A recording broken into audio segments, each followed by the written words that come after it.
Duwag, no? Patalikod, di ba? So eto na nga, no? Pag-usapan natin yung ano, yung sino ba yung utak? Ito na nga, partner. Kanina kasi, habang kami natutulog, may gumising sa aming tawag. Oo, may Mga tumawag. bandang alas 7 ng umaga. At ito po ay kinumpirma sa atin. At ito po ay kumpirmado na ng PNP, ng ating kapulisan, ng NBI, na meron pong isa na talagang matindi po ang galit kay Mima. Na natagpuan nila doon sa cellphone. Oo. Yung mga sinabi ng tao na ito, kilalang kilala ni Mima ito. Kilalang kilala din siya ni kilalang kilala din niya si Mima. At meron kasing kinalaman dito yung last post ni Mima, partner. Oo, yun. Natapi ko yung kahapon, di ba? Oo. Last post na binanatan mismo yung lalaki. Oo. Lalaki ba? Kasi, Oo, lalaki. I mean, sa parting banat niya na yun, meron kasing ibang lingwahe doon na Oo. hindi ko maintindihan. So, merong kinalaman ito at talagang ito yung tinitignang anggulo ng kapulisan. At napag-alaman ayon sa investigasyon ng police, partner. Oo. Ito palang lalaking ito ay nabibilang yung kanyang tsuhin na general. Nako. Meron pong isang tsuhin na general ito. Kaya pala. Na connected. Ito. Sa? Ito, partner. Mabibigla. Huwag kayong mabigla pero nakabigla Relax. ito. Ito po ay konektado sa isang organisasyon na relihiyon. Malaking relihiyon po. Mm. Di ba? Hulaan nyo kung ano yung mga relihiyon Hindi na na yan. tayo magbabanggit pero Oo. hindi po siya Katoliko. Oo. Okay, hindi Katoliko hindi po ito. siya Katoliko. So mag-isip na kayo kung ano pang ibang relihiyon. Oo. Di ba? Alam nyo naman, yung mga, syempre alam nyo na yan, di ba? Kayo pa ba? Kayo pa ba? Kumbaga, ayan na So, kahon na sila etong rito. general na to, miyembro ng malaking relihiyon na yon at isang DDS, Yes, partner. patay tayo dyan. Totoo yan. Oo. Napag-alaman ng mga kapulisan natin, ng mga agent, na ito palang general na ito ay solid. Sulit po. Sulit na sulit. Bata ng dating administrasyon. Batang-bata talaga ng dating administrasyon. Bata talaga. Ang galing talaga, no? Pero mga preno, huwag kayong mabibigla. Relax lang, no? Kasi marami pa po tayong malalaman sa mga susunod na oras. Yes. Diba? Baka mamaya may bagong update. Oo. Mapangalanan kung sino itong mga Tama. taong ito, no? Itong general na to, kung sino to, no? Kung kami ay may magkakaroon ng basbas sa taas para ilabas yung mga pangalan na ito, gagawin po namin dito sa aming video. Pero so far, galangin po muna natin yung gumugulong na investigasyon. Siyempre, 'di ba? Dapat PNP po muna yung alam mo 'yun, igalang po natin. Pero tayo dito napapag-usapan lang natin kung ano talaga yung posibleng lalabas, 'di ba? Pero hindi naman po muna tayo nagpapangalan. Bahala na po yung PNP diyan kasi siyempre Tama. igalang po natin sila dahil trabaho po nila yan, mga pre. Kaya nga. Saka eto nga yung sabi ng ng mga taong bayan. Mas malaki ang potensyal na may kinalaman ito sa usaping politika. Oo. Which is, wala naman talaga tayong maiisip na dahilan para gawin kay Mima ito. Kung hindi yung mga nasasagasaan sa politika. Nasasagasaan ang kanilang reputasyon, nasasagasaan ang kanilang mga agenda, 'di ba? Bulok na sistema, 'di ba? Anyway, eto, klaruhin muna natin. Etong taong ito ay magbigay ba tayo ng clue? X ba? Ano na lang natin, kumbaga, X-mark na lang muna. X-mark na lang muna. X-mark. No. So, kita nyo naman po sa thumbnail natin, mga pre, no? May post si Mima dyan. Yes. At yan po yung tinutukoy natin, no? Ayaw kasi siya tantanan nitong tao na ito. At talagang Kasi hindi ang galit. yun ba yung kinasuhan? Oo, yun yung kinasuhan. Yung kinasuhan. Siyempre, akala siguro nung pag hindi ganun kasi mag-isip yung mga tao ngayon na pag pinapatay ko to, yung kaso Kaso niya ko. sa akin makikwits na yun. Oo. At mayroon pa siyang makakapasok pa siya sa pagiging Pulis police o anuman yung or ano teacher, niya, di ba? Or kung ano man, Ang seaman. profession niya. Anong profesyon niya sa buhay? Kasi mababasura yung kaso. Mababasura. Pero ngayon kasi parang madadagdagan yata yung kung makumpirma talaga na siya to, no? Talagang ang sabi ng pulis, kapulisan natin matibay. Matibay. Matibay ang ebidensya na nakalap nila. Ikaw ba naman? Kasi hawak na po ng kapulisan yung cellphone. Kahit pa magbura ka ng message, maano po yan, makikita at makikita. Di ba? Yes. Ano At po yun nga, ang dami raw nag-message kay Mima. Ang dami palang death threat talaga nitong kapatid natin na to. At yun nga, nakakalungkot mga kababayan. Kailangan pa nilang gumamit ng dahas. Diba? Kailangan pa nilang gumamit ng armas para lang mapatunayan na sila ay matapang. Oo. Yung katapangan kasi, hindi ganon. Di ba? Hindi ganon. Yung katapangan dapat gamitin mo sa tama. Hindi yung gagamitin mo sa pananakot. Na kahit nga kami dito, pagbantaan nyo, tangina, wala namang kaming kinatatakutan dito kasi nas tama kami. Lalo na pag harap-harapan talaga, papalag tayo. Ang problema lang, yung katapangan nila, ginagamit nila sa Maling paraan. kaduwagan. Nagigets nyo yung punto ko. Bakit? Katapangan na kaduwagan, bakit? Patalikod?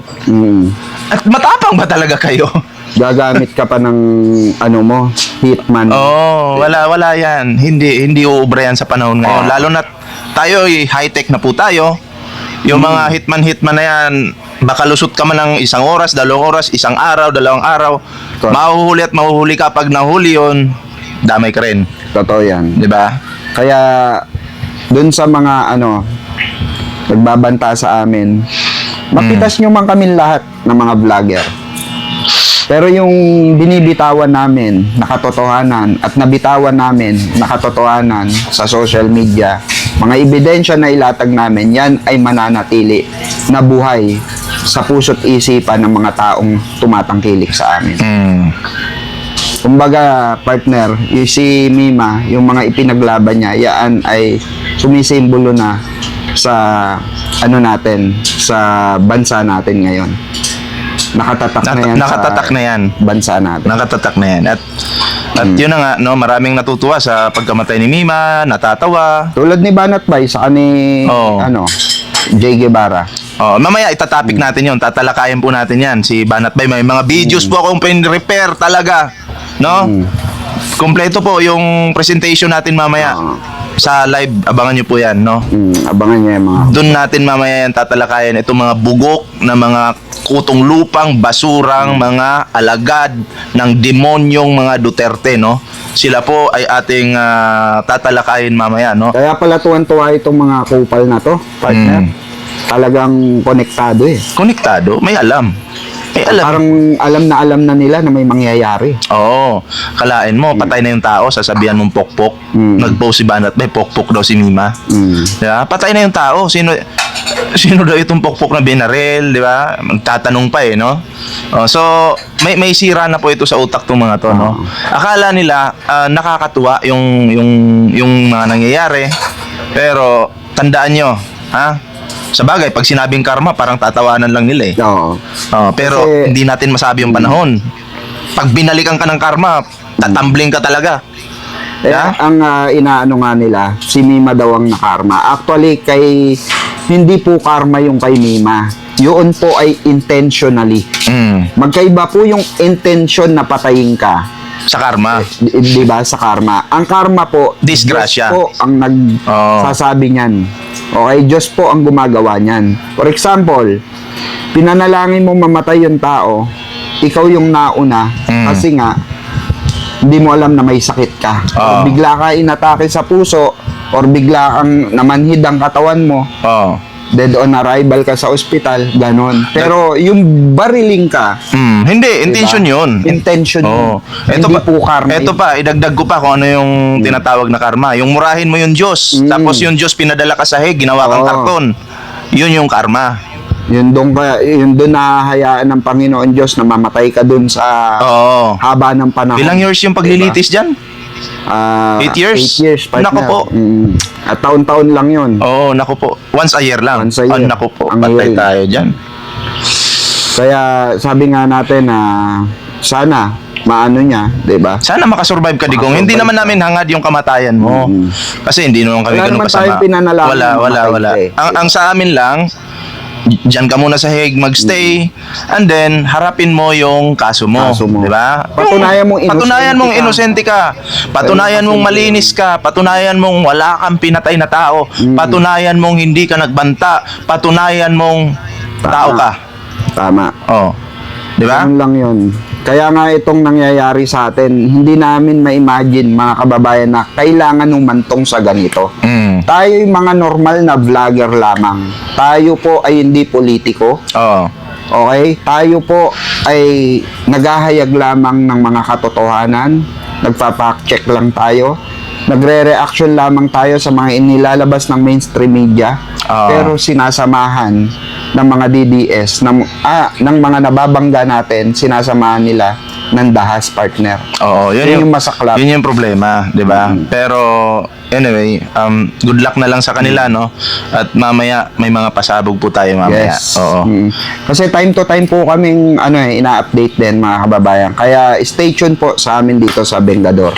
Especially kami po ay time to time na nakikipag-communicate sa mga official para po makakuha tayo ng panibagong update.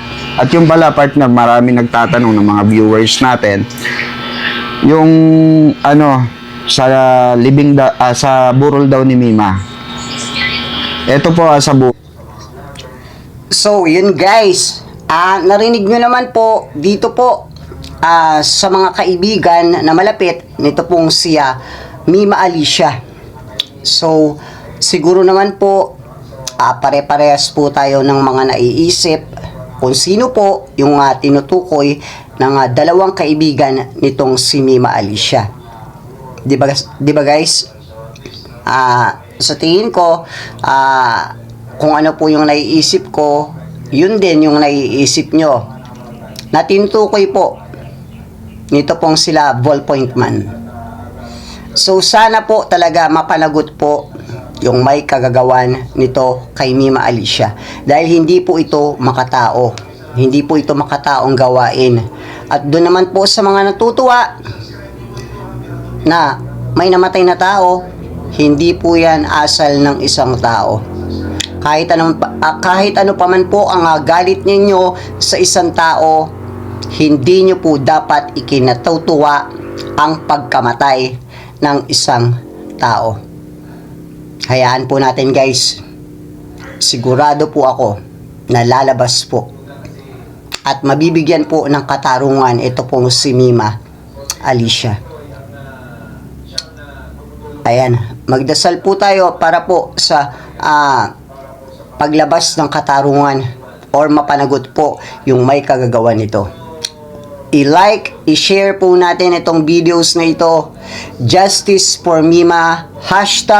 #Justice for Mima. Maraming salamat po.